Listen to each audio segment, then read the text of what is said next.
ጽጌረዳ ክፍል የእርግዝና መከታተያ መድኃኒት ተገኘ። በዚህም የተነሳ እናቷ ዲቃላ አምጥታ ከምታዋርደኝና የእሷ ሕይወት ምስቅልቅሉ ከሚወጣ ለምን አልድራትም በማለት ከእሷ እድሜው ከፍ ያለ ቢሆንም ከውርዴት አይሻልም፣ ይሄን ከማይ ሞት ይሻለኛል በማለት ወይዘሮ ዘርፌ ዛሬም ታለቅሳለች። አሰላሙ አለይኩም ወራህመቱላሂ ወበረካቱ። ውድና የተከበራችሁ የፍቅር ጎጆ ቤተሰቦች እንዴት አደራችሁ? እንዴት ዋላችሁ? እንዲሁም ክርስቲያን ወገኖች ሰላም ሰላም ብያለሁ። ዛሬ ይዤላችሁ የመጣሁት ክፍል 8ን ጽጌረዳን ድራማ ነው። ለዚህ ቻናል አዲስ ከሆናችሁ ሰብስክራይብ በማድረግ ነባሮች ደግሞ ላይክ ሼር በማድረግ እንድትተባበሩ በአክብሮት ጠይቃለሁ። ወዳችሁ ፈቅዳችሁ ስለምትከታተሉኝም ከልብ አመሰግናለሁ። ጽጌረዳ ትምህርት ቤት ተመልሳ የወትሮ ስራዋን አቶ መስፍን ቤት ከጨረሰች በኋላ ጋሼ ጨርሻለሁ፣ አሁን ወደ ቤት መሄድ እችላለሁ ስትላቸውም አቶ መስፍንም መሄድ ትችያለሽ ብለው ፈቅደውላት ወደ ቤቷ ስትመለስ ባለፈው የገጫትን ጸይም ቆንጆ ባለሀብት ላይ ታገኘዋለች።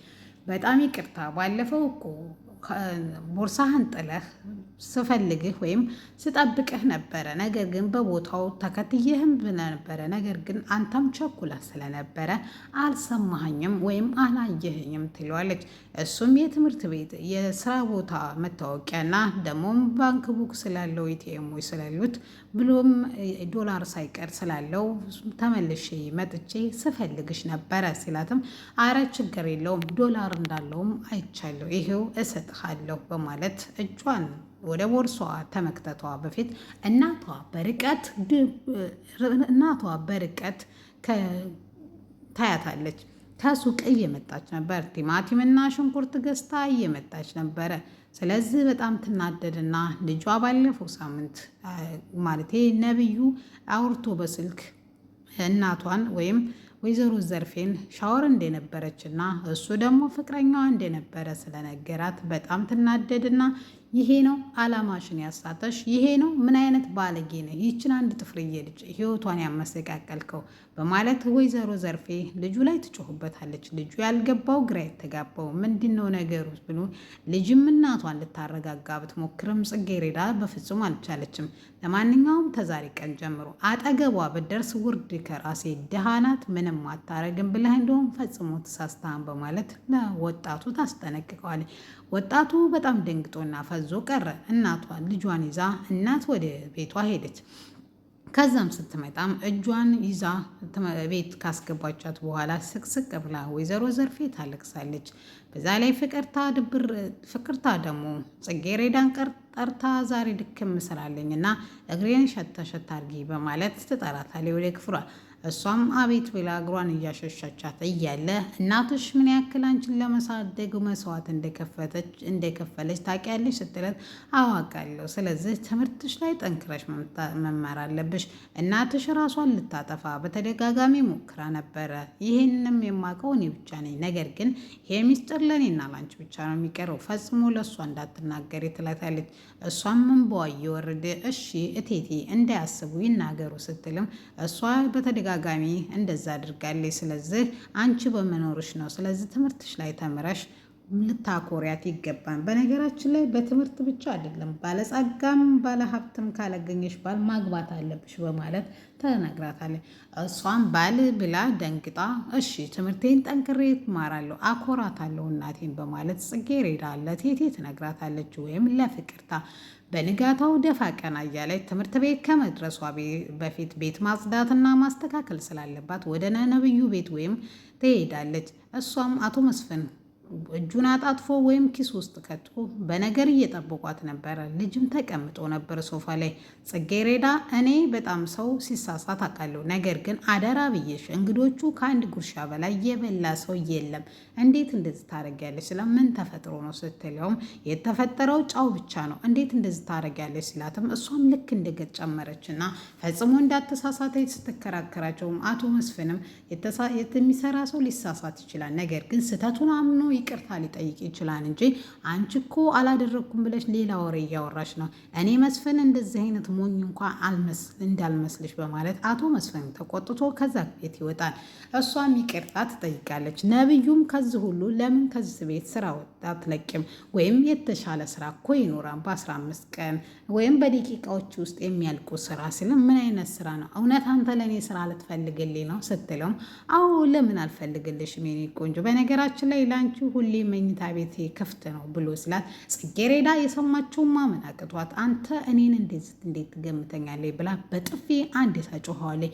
ነብዩ ይሄ መቋቋም አቅቶት እንዴት አንድ ሰራተኛ እንዴት ልትመታኝ ትችላለች ሲል አሁን በኋላ አንድ ነገር ብታደርግ ቅሌት ነው ማስታቅፍ፣ ስለዚህ ስነ ስርዓት ያዝ በማለት ተሰድበውና ሙልጭ አድርጋ አንተ መቼ ወንድ ሆንክና ሴታ ሴት እንደ ሴት ጫው ጨመር እንጂ ሌላ ምን ታውቃለህ በማለት ተናዳ ጥላው ትሄዳለች። እሱም በጣም ተበሳጭቶ ከዚህ የበለጠ ደም እንባ እንደሚያስለቅሳት ቃል ገብቶላት ጥሏት ይሄዳል። ይሄንንም ጫውም እንደጨመር ካውቃለሁ፣ ይሄ ሲጀመር ያንተ ስራ ነው። በነገራችን ላይ ከእንግዲህ ወዳ ጫው መጨመር ያንተ ስራ ስለሆነ እኔ አልጨምርም ወይም ወጥ ውስጥ ጫው አልጨምርም በማለት ጥላው ትሄዳለች። ትምህርት ቤትም ሄዶ ሁሉንም ነገር ለጓደኛው ይነግረዋል። ጓደኛውም ለምን አተውም ይሄ ክርክር ቢቀርብህ አይሻልም? ለምን ከማለቴ ከአንተ ማንነት ጋር ፈጽሞ ሊሄድ አይችልም ሲለውም እኔ እኮ በክብሬ ሲመጡ እንዴት እንደምሆን ስለማታውቅ ነው አውቃለሁ፣ ነገር ግን የምታደርገው ተግባርም ልክ አይደለም ሲለው እሷም ወደ ትምህርት ቤት ስትመጣ ደረጃ ላይ ቁጭ ብሎ ሲጨቃጨቁ ታያለች። እሱም ልክ ሲያት ሊመታት ግግግ ሲል ጓደኛው በመካከል ገብቶ መነጋገር ካለባችሁ ለምን አትነጋገሩም? እንደዛ አይነት ቃሽም ጋር በነገራችን ላይ መነጋገር አልፈልግም፣ ስለዚህ ምን እንደማይመጣ እስቲ ልቀቀውና ሌው ብትል ጽጌረዳ አይ ምሎ እንግዲህ ገላግሏቸው ትቆያላችሁ መስለኝ ብላ ገፍትራችሁ ሁለቱንም ወደ ትምህርቷ ትሄዳለች። ከትምህርት ቤትም ስትመለስ የወትሮ ስራዋን ሰርታ ወደ ቤት ስትሄድም ያን ልጅ ድጋሜ ታገኘዋለች። እሷም በእናቷ ስም ይቅርታ ጠይቃው እናቷ ተናዳ ስለነበረ አንድ ሰው እንደዚህ አይነት ጌም ፍቅረኛዋ ነኝ ብሎ እንዳወራት ምናምን ነግራው ያኔ እንደዚህ እያሏት ነው እንጂ እናቴ እንደዚህ አይነት ሴት በጣም አይደለችም፣ በጣም ንጹሕ ሴት ናት። እናም እሷም ስተቷ ሲገባት የጊዜ ጉዳይ ነው እንጂ አንተንም ይቅርታ ትጠይቃለች። እስከዛው ግን አንተም ይቅርታ እኔ ይቅርታ ልጠይቅህ ብዬ ነው ስትለውም ችግር እንደሌለውና ስጠራው ያልሰማትም ኤርፎን አድርጎ እንደነበረ ይነግራታል። እሷም ችግር እንደሌለው ነግራ በቃ ሰፈሩን አስለምድሃለሁ ስላልሽኝ ስልክ ቁጥርሽን ስጪኝ ሲላት እሷም እሺ ብላ ስልኩን ግን ትንሽ ቅር ቢላትም እኔ ሰፈር እንድታስለምጅኝ እንጂ ሌላ ነገር አይደለም፣ ከፈለግሽ ደግሞ ሊቀር ይችላል ሲላትም እሺ ብላ ችግር የለውም ብላ ትሰጠዋለች። በድጋሚ ጽጌረዳ ወደ ቤቷ ስትመለስ እናቷ አኩርፋን ነበረ። ዛሬ ስራ ሄቨን ቀርማ የገባችው እሷ ነበረች። ሄቨን ነብዩ ካፌ ላይ ቀጥሯት ትምህርቷን እንድታቆም እንደሚፈልግ ይነግራታል። ይሄ ነገር ፈጽሞ አይሆንም፣ ምክንያቱም እናቷና ልጅቷ ትልቅ ተስፋቸው የጽጌረዳ ትምህርት ነው። ስለዚህ እናቷንም ብላት ልሰማኝ አችልም። ስለዚህ ሌላ ሀሳብ ብናሰብ መልካም ነው እባክህ ነብዩ ስትለውም እሱን ፈርተሽ ከሆነ ንገሪ ስላት ፈርቼ ሳይሆን የማይሳካ ነገር ባንሞክር የሚለውን ሀሳብ ይዤ ነው ትይሉታል። እሱም በቃ ሌላ ምን እንሰብ ሲል ቀጣይ ሳምንት ፋይናል ፈተና ነን፣ እሱ ደግሞ መታወቂያ ነው። ስለዚህ መታወቂያዋን እንደብቅና ፈተናውን እንዳትፈተን እናደርጋታለን በማለት መልስ ይሰጣል። እሷም ይሄ እንደውም አሪፍ ሀሳብ ነው፣ ስለዚህ እንደዛ እናደርጋለን ብለው ለጽጌረዳ ሴራቸውን ይሸርቡላታል። ጓደኛው ግን ስለተመቸችውና ምስኪንና የዋህ ስለሆነች ስለወደዳትን ፈጽሞ ይሄን እንዲያደርግና በእሷ ላይ እንደዛ አይነት ጢባጢቦ ሲጫወት ዝም እንደማይልና ዋጋውን እንደሚሰጠው ከኋላው ያወራል። ነገር ግን እሱም በሱ እርዳታና በሱ ሀብት ስላለ መናገር አልቻለም። እሷም ወደ ቤትም መታ እማዬ ዛሬም አታወሪኝም ስትላትም አርፈሽ ራትሽን ብይ በማለት ራቷ እንድትበላ ታዘዛለች። ልጅም እሺ ብላ በጣም ተናዳና በጣም አዝና እማዬ ግን አንድ ቀን ጆሮ ስትብሰሚ ልትላትም ወይዘሮ ዘርፌ ግን ልሰማት አልቻለችም። ፍቅርታ ወይዘሮ ዘርፌ እንድትቀመጥ ታደርጋትና ተተቀመጠችም በኋላ የባለፈውን ነገር ምን አደረግሽ ስል ደግሞ የምናገር ነበር፣ አንቺ ደግሞ ችግር አለብሽ ነገር ትረሻለሽ፣ ጽጌረዳን እንዳር አላልኩሽም ስትላትም እንዲህ መዳር እኔ ቢያንስ እኮ ከምትሰራው ስራ እንድትቆጠብና እንድትታገድ አደርጋታለሁ እንጂ የማታውቀውን ልጅ ሰውስ ወይም የማታፈቅረውን ልድራት አልችልም በማለት ለፍቅርታ ትነግራታለች።